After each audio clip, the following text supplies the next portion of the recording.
से खोलेंगे यिर्मयाह की किताब उसका 31 अध्याय और उसके 4 वचन को थोड़ा जोर से हम लोग कोई भी हमारे बीच में कोई खड़े होकर जोर से पढ़ सकते हैं। यिर्मयाह की किताब उसका 31 अध्याय 4 वचन। हे इस्राएली कुमारी कन्या, हाँ, मैं तुझे फिर बसाऊंगा, वहाँ फिर श्रृंगार करके डब बजाते लगेगी और आनंद करने वाले के बीच में नाचती हुई निकलेगी। आमीन। मेरे पीछे बोलिए, मैं तुझे फिर बसाऊंगा, मैं तुझे फिर बसाऊंगा। ये मैं कौन है? मैं कौन है? मैं जो बोल रहा है ये यहाँ पर जो मैं लिखा है ना, मैं तुम्हें फिर से बसाऊंगा, वो मैं कौन है? कौन है? परमेश्वर है।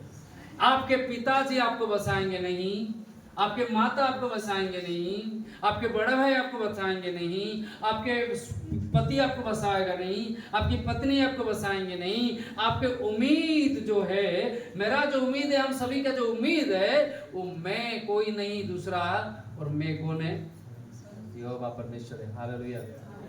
यहोवा परमेश्वर कहते हैं, मैं तुम्हें, आपके पास्टर आपको बसाएगा। बसाने वाला कौन है? और ये परमेश्वर किस प्रकार के परमेश्वर है जो यिर्मयाह को बात करते हैं, मैं बोल के बहुत बार वो कहते हैं। पहला वो कहते हैं 1 अध्याय 5 वचन में वो कहते हैं, आइए पढ़ेंगे यिर्मयाह उसका 1 का 5 को पढ़ेंगे। यिर्मयाह उसके 1 के 5 में परमेश्वर ने उस दिन यिर्मयाह को दर्शन देते हैं, बुलाते हैं और उनको पहले यही कथा कहते हैं। क्या कहते हैं? गर्भ में रचने से पहले ही मैंने तुझ पर क्या कर लिया? हालेलुया। गर्भ में यिर्मयाह को कहते हैं, यिर्मयाह तू गर्भ में रचने से पहले, तू गर्भ में आने से पहले ही मैं तुझ पर चित लगाया है। और वो कहते हैं कि और उत्पन्न होने से पहले ही मैंने तेरा अभिषेक किया, मैंने तुझे जातियों का भविष्यवक्ता ठहराया। तब यिर्मयाह कहता है, हे प्रभु मैं तो हाय। और परमेश्वर कहते हैं, तू माँ के गर्भ में आने से पहले ही मैं तुझ पर क्या कर लिया? चित को लगाया। हालेलुया। अर्थात वो यहोवा कहता है कि मैं तेरा रचने वाला हूँ। क्या करने वाला हूँ? मैं तुझे बनाया। तेरी माँ तुझे जन्म दी है, लेकिन बनाने वाला कौन? तेरे पिता और माता तुझे ये संसार को नहीं लाए, लाने वाला, संसार को लाने वाला मैं हूँ। और मैं तुमको क्या करूंगा? हालेलुया। मम्मी पापा, आप लोगों को लगता होगा आपके बच्चे का भविष्य कैसे बनाएंगे? आपको लगता होगा कि मेरा बेटी का जीवन कैसा बनेगा? परमेश्वर कहते हैं, आप नहीं बना सकते, मैं बनाऊंगा। कौन बनाएंगे? यहोवा परमेश्वर। क्योंकि रचने वाला वही है। आपके पिता और माता से बढ़कर, आपके गांव वालों से बढ़कर, राजनीतिक नेता से बढ़कर, प्रधानमंत्री या राष्ट्रपति हो या कोई भी मंत्री हो, उन सब से बढ़कर जो हमको बनाने वाला है यहोवा परमेश्वर। कहते हैं, मैंने तुम्हें गर्भ से पहले ही क्या कर लिया है? दूसरा 8 वचन में कहते हैं, तू उनके मुख को देखकर मत डर, क्योंकि तुझे छुड़ाने के लिए मैं तेरे साथ। वो केवल हमको बनाया नहीं, वो कहते हैं यिर्मयाह, जब लोगों के पास तू जाएगा, लोगों को, बड़ा लोगों को देखकर डर मत। बड़े लोग हैं, खट्टा लोग हैं, गोरे लोग हैं, और उनके बाहुबली बहुत बड़ा है, और उनको देखने के बाद डर मत जा, क्योंकि मैं तेरा साथ हूं, मैं तुझे छुड़ाने वाला हूं। हालेलुया। यहोवा परमेश्वर हमारा छुड़ाने वाला परमेश्वर, हमारा छुड़ाने वाला और कोई, हमारा छुड़ाने वाला कौन है? वो हमें छुड़ाते हैं, वो हमें उद्धार करते हैं। इस बात को यकीन रखें कि जब आपके जीवन में दुख आता है, संकट आता है, समस्या आता है, उस समय पहले जब किसी के पास जाना है, किसके पास जाना है? किसके पास जाना है? हालेलुया। हाँ नहीं, हम लोग बाइबल कॉलेज में पढ़ते थे और हमारा बड़ा बेटा सालुम बहुत छोटा था, बार बार बीमार होता था। हम लोग प्रार्थना करते थे। एक दोस्त ने मुझे पूछा, आप अपने बेटा को कौन सा हॉस्पिटल लेके जाते हैं? मैंने बोला हमारा हॉस्पिटल का नाम है कालवरी हॉस्पिटल। क्या हॉस्पिटल है? जानते हैं कालवरी हॉस्पिटल? कालवरी हॉस्पिटल बोमनाहली में नहीं है, आपके घुटने में। कहाँ पर है? घुटने में। आपका हॉस्पिटल का नाम क्या है? कालवरी हॉस्पिटल। वो बोला कि कहाँ पर है? मैं बोला तुम्हारे घुटने में। कहाँ पर है? घुटने में। हालेलुया। हमारा छुड़ाने वाला कौन है? और वो छुड़ाने वाला कहता है कि जब आपको मत डरने की आवश्यकता नहीं, मैं तुम्हें छुड़ाऊंगा। और मैं तुम्हारा छुड़ाने वाला केवल नहीं, पहले वो कहते हैं मैं तुम्हें रचने वाला, दूसरा वो कहता है मैं तुम्हारा छुड़ाने वाला, तीसरा वो कहता है, क्या कहता है? 25 अध्याय 8 और 9 वचन को जब हम आएंगे, यिर्मयाह के 25 अध्याय उसका 8 और 9 वचन में बहुत सारी बातों को यिर्मयाह कहते हैं, लेकिन सब कुछ हमारे पास समय नहीं है, इसलिए हम थोड़ा आगे बढ़ते हैं। वो कहते हैं इस्राएलियों के लोगों को परमेश्वर कहते हैं, क्या कहते हैं? इस्राएली के लोगों को परमेश्वर ने बुलाया, उनको चुने, उनको खाना दिए, उनको मन्ना दिए, उनको मांस दिए, उनके लिए दरवाजा को खोले, समुद्र को हुआ कर दिए, परमेश्वर ने उनको राजाओं को दिए, देश को दिए। सब कुछ करने के बाद भी परमेश्वर के वचन को माने। 8 वचन में लिखा गया, इसमें पढ़ेंगे। इसीलिए सेनाओं का यहोवा यूं कहता है, तुमने जो मेरे वचन नहीं माने, इसीलिए सुनो, मैं उत्तर से रहने वाले सब कुलों को बुलाऊं और अपने दास बेबीलोन के राजा नबूकदनेस्सर को बुलवा भेजूंगा और उन सबों को इस देश और इसके निवासियों के विरुद्ध और इसके आसपास की सब जातियों के विरुद्ध भी ले आऊंगा। और इन सब देशों का मैं क्या करूंगा? सत्यानाश। वो केवल बनाने वाला नहीं, वो केवल छुड़ाने वाला नहीं, सत्यानाश करने वाला भी, अर्थात न्याय करने वाला, दंड करने वाला। इस्राएल के लोगों को प्रेम करते हैं, वो कहते हैं कि तो मेरा पहलौठा बच्चा है, पहलौठा पुत्र है, फिर भी उसको सत्यानाश क्यों करेंगे? क्योंकि वे परमेश्वर का वचन को क्या नहीं कर रहे हैं? नहीं मान रहे, नहीं सुन। जब हम प्रभु के वचन को हल्का से लेंगे, हमारे जीवन में परमेश्वर का थोड़ा सा क्या लगेगा? छड़ी थोड़ा लागना जरूरी। परमेश्वर के वचन को हम सुनते हैं, लेकिन इधर से सुने और इधर से क्या कर दी?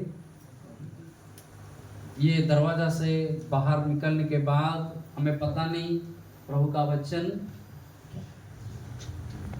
वचन जब हम नहीं सुनेंगे, जब पालन नहीं करेंगे, तब छड़ी तो लगना क्या है? जरूर। परमेश्वर एक दिन छोड़ते हैं, 2 दिन छोड़ते हैं, तीसरे दिन छोड़ते हैं, देखते देखते देखते उसके बाद क्या करते हैं? थोड़ा सा डंडा को पीठ के ऊपर। कितने लोग को छड़ी चाहिए? छड़ी चाहिए, प्रभु का छड़ी चाहिए, प्रभु का छड़ी चाहिए आपको। प्रभु छड़ी आपको देंगे। प्रभु उनको छड़ी देते हैं जो सुनते नहीं। प्रभु के वचन को सुने, प्रभु के वचन को हमें 100% तो कर नहीं पाते हैं, लेकिन हमें प्रयास करना है कि प्रभु का वचन को आदर करते हुए उसमें जीने के लिए।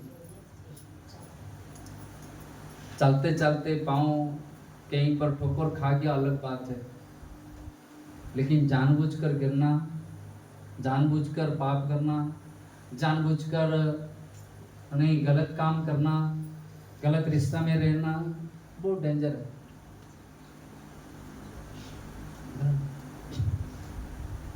क्योंकि वो दंड तो क्या होता है? आता है। आप परमेश्वर चाहते हैं कि हम उनके वचन को क्या करें? सुनें। बहुत लोग प्रभु के वचन को हल्का में लेते हैं। हाँ, कलीसिया जाना है तो जाना है, क्या है?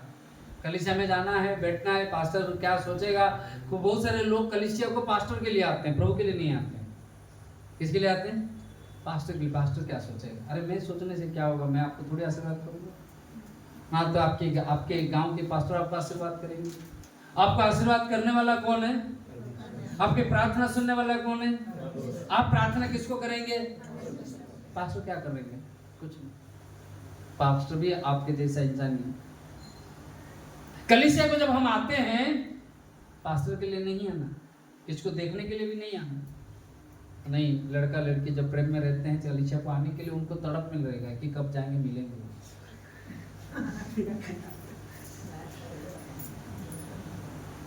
हाँ, कुछ लोग हमारे अंदर ऐसा है, मैं दूसरों को नहीं बोलता, हमारे अंदर कुछ लोग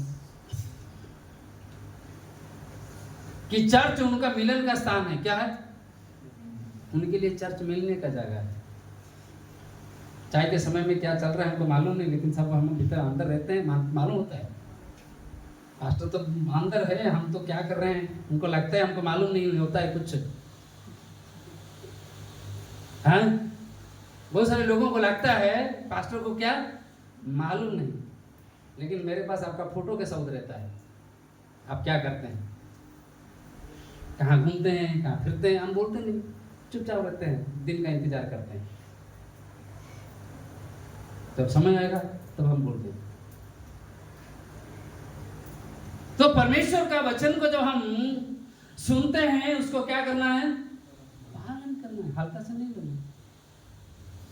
बहुतों ने अपने जीवन को खो दिए हैं, इसीलिए क्योंकि प्रभु का वचन को क्या करते हैं? हल्का से। इस्राएल के लोग बहुत हल्का से लिए प्रभु के वचन को, बहुत हल्का से लिए। सब चीज हल्का करे, प्रभु का वचन को हल्का।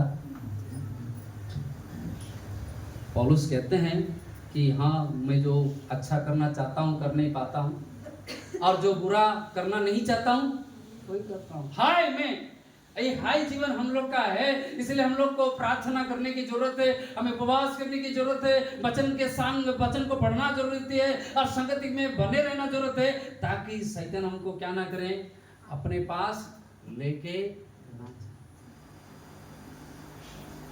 जब हम प्रभु के वचन से दूर होंगे तो शैतान हमारे जीवन में कार्य करेगा। और इस्राएलियों के लोगों के जीवन में यही हो रहा है कि वे परमेश्वर के बातों को सुनने के बाद भी वो वचन को सुनते नहीं, करते भी नहीं। वो कहते हैं मैं तुम्हें बनाया हूँ, वो कहते हैं मैं तुम्हें छुड़ाता हूँ, वो कहते हैं मैं तुम्हें डांटता भी हूँ जब आप नहीं सुनते। चौथे बात वो कहते हैं जब मैं डांटता हूँ वहां पर छोड़ता नहीं। 30 अध्याय 11 वचन को पढ़ेंगे। 30 अध्याय 11 वचन में क्या कहते हैं? वो कहते हैं 30 अध्याय 11 में, इसलिए यहोवा की ये वाणी है, तुम्हारा उद्धार करने के लिए मैं तुम्हारे क्या हूं? संग।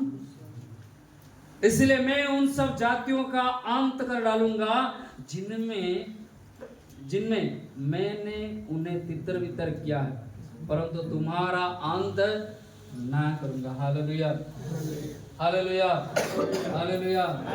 परमेश्वर कितना दयालु परमेश्वर है, एक तरफ डांटते हैं और कहते हैं तुमको पूरा में खत्म। हालेलुया।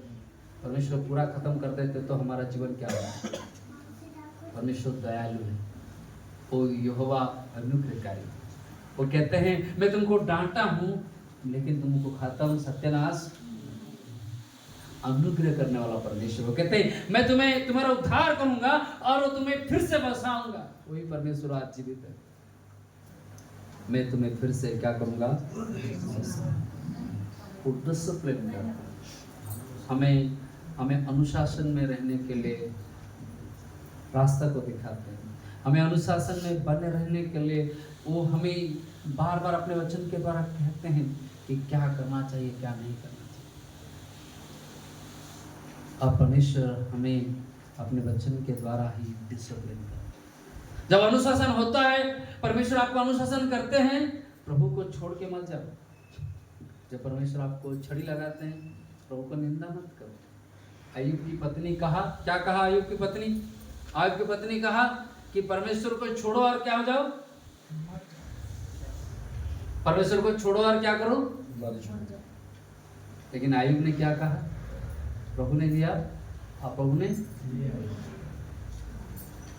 उनको तो अनुशासन नहीं आया था, उनको परीक्षा आया था। लेकिन परीक्षा आए या प्रभु का अनुशासन आए, जो भी आए, हम प्रभु में बने रहे, क्योंकि प्रभु कहते हैं मैं तुमको सत्यानाश नहीं करूंगा, तुमको पूरा खत्म नहीं करूंगा, तुमको फिर से क्या करूंगा। इस साल 2025 साल शायद आपके जीवन में बहुत सारे परेशानियां आई, आपके घर में दुख आया होगा, आपके जीवन में बड़े दुख संकट आई होगी, आप अभाव में गए होंगे, कर्ज में गए होंगे। परमेश्वर कहते हैं कि मैं तुम्हें फिर से बसाऊंगा, मैं तुझे छुड़ाऊंगा, मैं तुझे थोड़ा डांटा हूं लेकिन मैं तुम्हें मारूंगा नहीं, खत्म नहीं करूंगा तुमको फिर से मैं उठाऊंगा। आपके घर में किसी की मृत्यु हुई है, प्रभु कहते हैं मैं तुम्हें फिर से बसाऊंगा। आपके घर में किसी का बीमारी हुई है, प्रभु कहते हैं मैं फिर से तुमको बसाऊंगा। उठाने वाला परमेश्वर, छुड़ाने वाला परमेश्वर मैं, क्योंकि मैं कोई कार्य कर सकता हूँ, क्योंकि तुमको बनाया मैं, तुम्हारा उद्धार करने वाला मैं, तुमको डांटने वाला मैं, तुमको अनुग्रह करने वाला मैं। इसलिए 31:4 में वो कहते हैं कि मैं तुझे क्या करूंगा, हालेलुया हालेलुया। वो यहोवा परमेश्वर, बसाने वाला परमेश्वर। कहिए अपने बाजू वालों को, यहोवा परमेश्वर आपको बसाएंगे।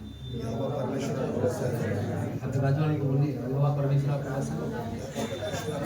आपको बसाएंगे। हालेलुया। प्रभु आपको बसाएंगे। क्या करेंगे? बसाएंगे, फिर नया जीवन देंगे, नई ताकत देंगे, नहीं नई सामर्थ देंगे, नए रीति से आप उड़ेंगे, नए रीति से आप चलेंगे।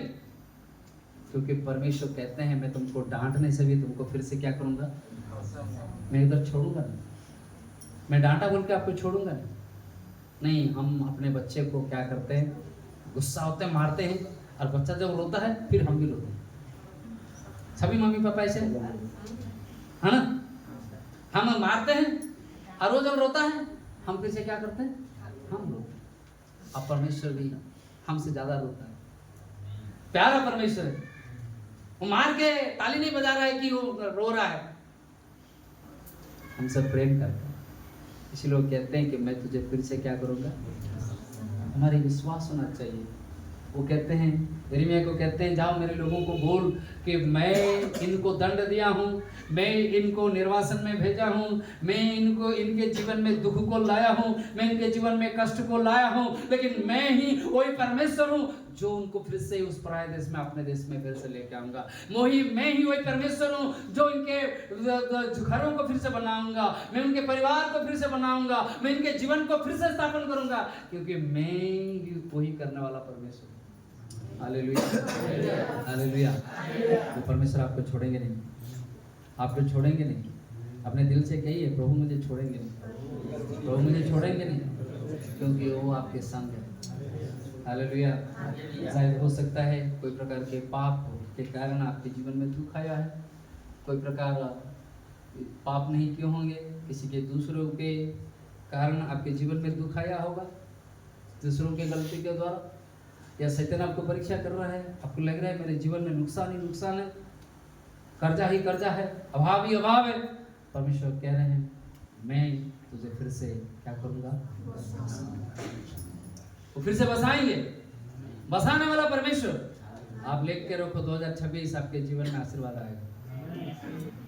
ये 2026 फिर से प्रभु आपको बसाएंगे, एक नए सिरे से आपको नए पत्थर पर, नए चट्टान पर आपको खड़ा करेंगे, नई शक्ति और सामर्थ के साथ आपको खड़ा करेंगे, क्योंकि उनका वादा किया हुआ वादा कभी खत्म नहीं होता है। वो कहते हैं आकाश और पृथ्वी लोप हो जाएगा, लेकिन मेरे वचन के एक बिंदु तक क्या नहीं होंगे। हालेलुया। और वो जो बोलते हैं उसको पूरा करते हैं। इसीलिए उनका नाम जब हम पढ़ते हैं पुराने नियम में, उस दिन मूसा ने जाता है, और मूसा ने जब जाते समय उस झाड़ी को देखता है, और झाड़ी में आग लगा हुआ है, झाड़ी नहीं जल रहा है। आगों को देखने के बाद वो डर रहा है, कांप रहा है, और वहां से एक आवाज आ रहा है, मूसा जिस स्थान पे तू खड़ा है ये पवित्र स्थान है, तू अपने पाँव का जूता को निकाल। और पाँव का जूता को निकालता है, सामने जाता है, और उससे आवाज निकलता है कि मैं मैं अपने लोगों के दुख को, परेशानी को देखा हूँ, इसलिए मैं तुमको बुलाता हूँ। तू जाएगा, मेरे लोगों को क्या करके लाएगा? छुड़ा के लाएगा, और मैं उनको अपने प्रतिज्ञा किया हुआ देश कनान को, जहाँ दूध और मधु प्रवाहित हो रहा है, और उस देश को मैं लेके जाऊंगा। मूसा घबराहट हो रहा है, क्या बोल रहा है, सोच रहा है कि क्या हो रहा है, मैं सपना देख रहा हूँ कि सच हो रहा है, ये कौन मुझे बात कर रहा है, क्योंकि कोई इंसान को देख नहीं रहा है, आग केवल जल रहा है, आवाज कहां से आ रहा है उसको मालूम नहीं। और ये पूछ रहा है कि जब मैं जाऊंगा, लोगों को कहूंगा कि मुझे कोई परमेश्वर ने दर्शन दिए, झाड़ी में, आग में उसको दर्शन दिए, तो मैं उनको जब कहूंगा, लोग पूछेंगे कि उसका नाम बताओ। क्या बताओ? मैं क्या जाऊँ? निर्गमन का 3 अध्याय 14 और 15 वचन में परमेश्वर कहते हैं, तो तू जाएगा। निर्गमन का 3 अध्याय 14 और 15 वचन में परमेश्वर कहते हैं, तो जो मेरा नाम जान ले, मेरा नाम क्या है, मेरा नाम क्या है। पढ़िए कोई 14 वचन को, निर्गमन का 3 अध्याय 14 वचन में परमेश्वर कहते हैं, वो अपना नाम को प्रकट करते हैं और कहते हैं, क्या कहते हैं? परमेश्वर ने मूसा से कहा, हाँ, मैं जो हूँ सो हूँ। मैं जो हूँ, अर्थात मेरा कोई शुरुआत नहीं है, मेरा कोई अंत नहीं है, मुझे कोई बनाया नहीं, मैं स्वयं हूँ, मैं स्वयं हूँ। मेरा नाम क्या आप जानोगे? क्या नाम, मेरा नाम क्या आप कहोगे? मेरा क्या नाम है? मेरा नाम मैं जो हूँ सो हूँ, अर्थात मैं ही हूँ, मुझे छोड़कर और कोई नहीं। और इसलिए मेरे नाम को क्या तू करेगा? और तू जान ले कि जब मैं जो हूँ सो हूँ आपको भेजता हूँ, जाओ उनको बोलो कि यहोवा परमेश्वर, अर्थात जिनका ना तो शुरू है ना तो, यहोवा परमेश्वर, ना उनके तो अनेक रूप रंग है, कोई चित्र आप बना सकते हैं। इसलिए वो कहते हैं, तो आकाश के पक्षियों को, ना तो समुद्र के कोई मछली का, ना तो कोई जानवर का मूर्ति करके मुझे पूजा करना। मैं उसमें, बहुत सारे लोग लगता है क्रूस में यीशु मसीह है। कहाँ पर? क्रूस में यीशु मसीह नहीं, वो एक चिन्ह है। क्या है? आप गले में क्रूस लगाए हैं, अच्छी बात है, आपके घर में आप लगा रहे हैं क्रूस, अच्छी बात है, लेकिन उसमें यीशु मसीह नहीं है। यीशु मसीह आपके दिल में,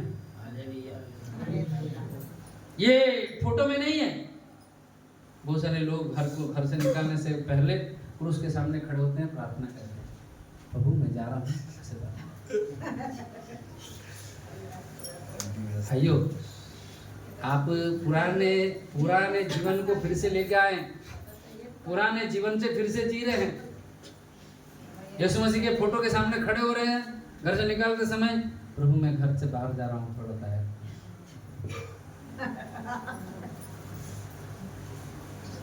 भाइयों प्लीज, उसमें वो फोटो में प्रभु नहीं है, कहाँ पर है? अब परमेश्वर कहते हैं कि मेरा काम फोटो में नहीं है, मेरा नाम जो है, मैं जो हूँ सो हूँ, अर्थात मेरा कोई शुरुआत नहीं, मेरा कोई अंत नहीं। इसलिए वो यूहन्ना जो दर्शन को देखते हैं, प्रकाशन वाक्य में वो कहते हैं, मैंने किसको देखा? जिसका जो आदि और अंत, अल्फा और ओमेगा, जो था, जो है और जो हमेशा के लिए रहेगा। और कोई परमेश्वर हमसे बात करे और वो कहते हैं, मैं तुझे क्या करूंगा? फिर से। उनके वादा कभी क्या नहीं होता है। इसलिए उत्पत्ति उसका 17 का 7 में उसने अब्राहम को बुलाते हैं, अब्राहम के साथ एक हमेशा के लिए वाचा को बांधते हैं। उत्पत्ति उसका 17 का 7, उत्पत्ति 17:7 में वो कहते हैं, अब्राहम के साथ एक वादा को बांधते हैं और कहते हैं, क्या कहते हैं? ये पीढ़ी पीढ़ी तक ये वादा, और मैं तेरे साथ और तेरे पश्चात पीढ़ी पीढ़ी तक तेरे वंश के साथ भी इस आशय की युग युग की वाचा बांधता।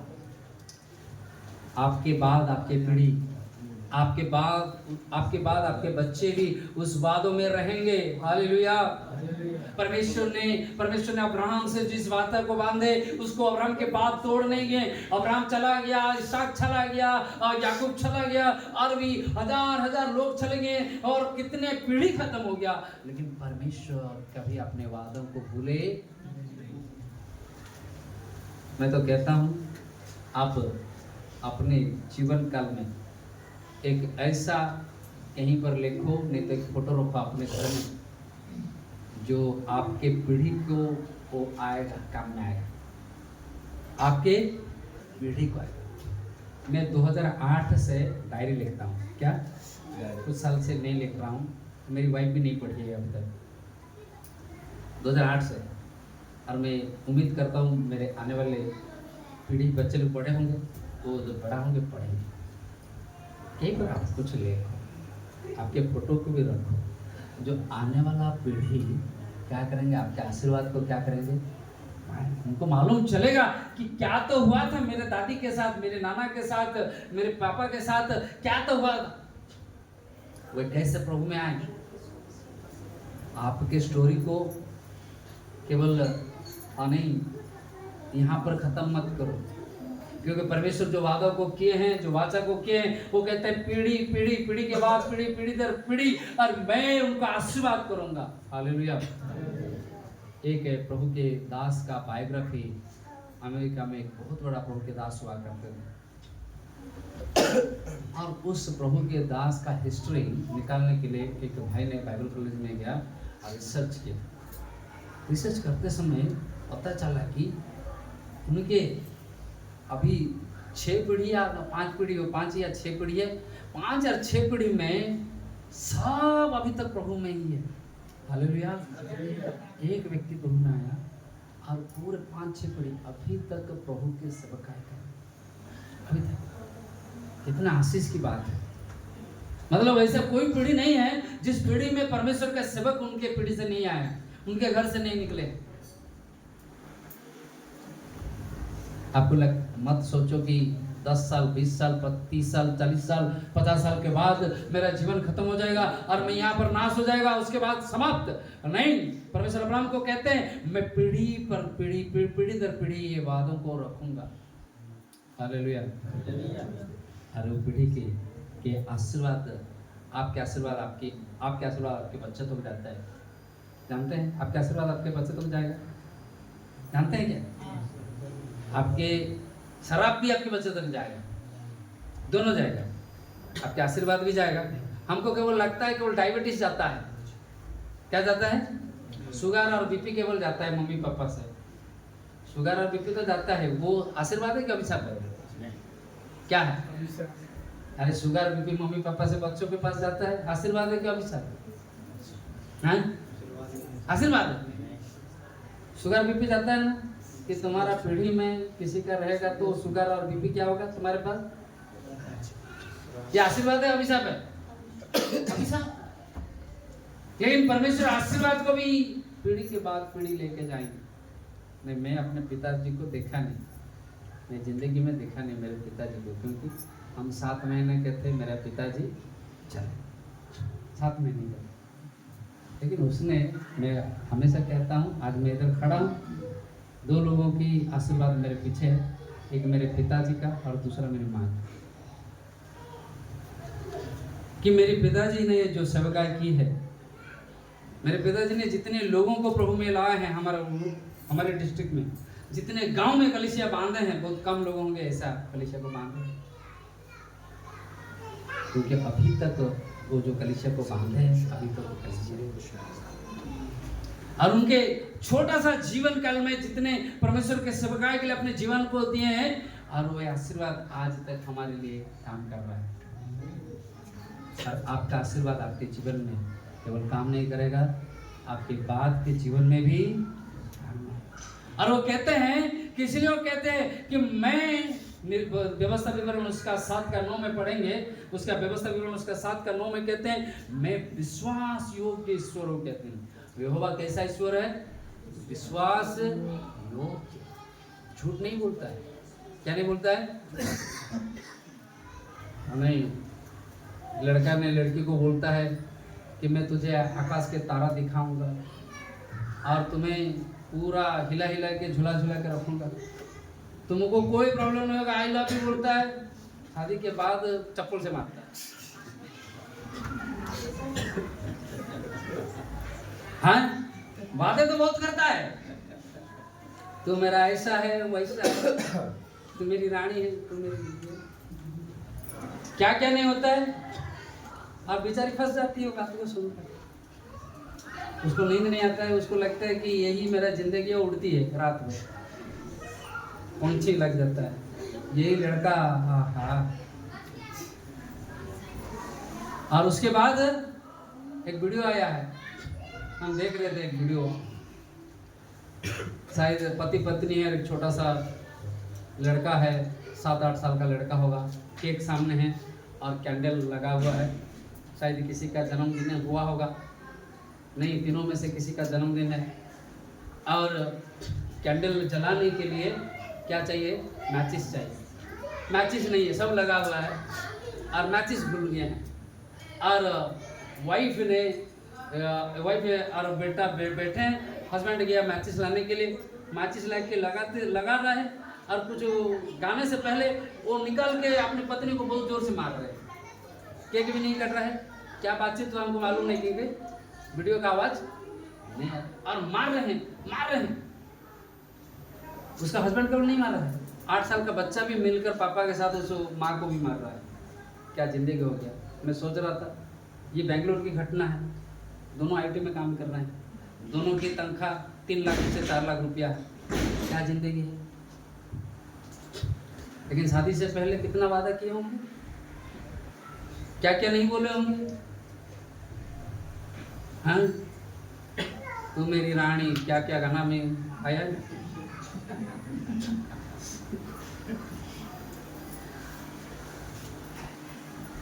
बहुत डेंजर। पहले लोग खास करके ध्यान देना, कोई आपको थोड़ा सा पंप दे देगा, उड़ो मत। कितने लोग शादी नहीं किए, उनको लिए, जो शादी किए हैं उनके लिए भी, भाई लोग भी बहुत डेंजर है।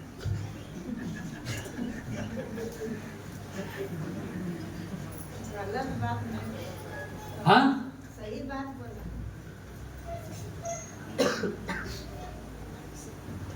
एक वीडियो में देख रहा था कल या परसों, बहन ने शादी की है, लड़की शादी करके पहला रात पति पत्नी रूम में है, पहला रात, और उसको फोन आ रहा है लड़की के पास से, उसकी सहेली फोन करती है, क्या बोल के, अरे तू तो अभी शादी कर ली, हो गया ना, आज डिवोर्स कर दे। वो बोल क्यों, मैं तो अभी आज भी पहला रात भी नहीं हुआ। अरे डिवोर्स कर दे तो उसका सारा धन तुम्हारे पास आ जाएगा। उसका सारा धन किसके पास आ जाएगा, लड़की को। उसको डिवोर्स कर दे, कुछ ना बहाना लगा के, लड़का को क्या कर दे। क्या जिंदगी।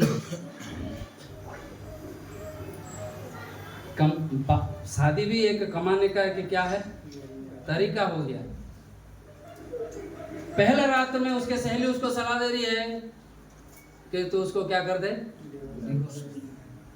तो उसका सारा क्या हो जाएगा तेरे पास, क्योंकि अभी तू शादी कर ली है, तेरा सर्टिफिकेट हो गया है, और कहाँ जाएगा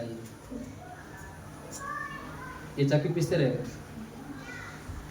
बैंगलोर कोर्ट में दोनों पति पत्नी की डिवोर्स करने, बहन ने कितने लाख महीना मांगी, 61 लाख रुपए मुझे चाहिए हर महीना, क्या करने के लिए, तो मुझे गुजरने के लिए 61 लाख रुपया चाहिए। मेरा पति मेंटेनेंस कितना देगा, 61 लाख। और एक बहन ने मांगी 2 करोड़ रुपया चाहिए मुझे हर महीना। शादी करना है और उनको डिवोर्स करके लड़के लोगों से क्या करना है, मेंटेनेंस के नाम पे। हमारे बहुत लोग भाई लोग ऐसे जीवन जी रहे हैं। जो लोग शादी नहीं किए हैं कृपया प्रार्थना करें, ऐसे जाल में मत पड़ो जिसके पास मेंटेनेंस देते रहो।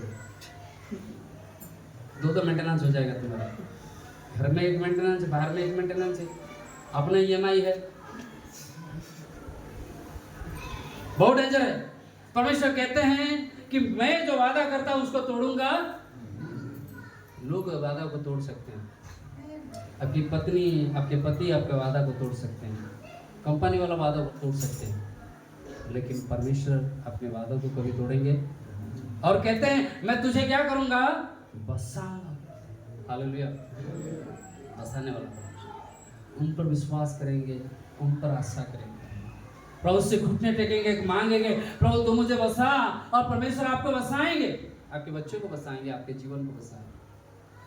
प्रभु को छोड़कर जब हम दूसरे की ओर जाते हैं और हमें बसाने वाला कोई, इसलिए यिर्मयाह को परमेश्वर कहते हैं कि मेरे लोगों को कहे कि मैं हे इस्राएल की कन्या, मैं तुम्हें फिर से इस साल परमेश्वर हमें बसाएंगे।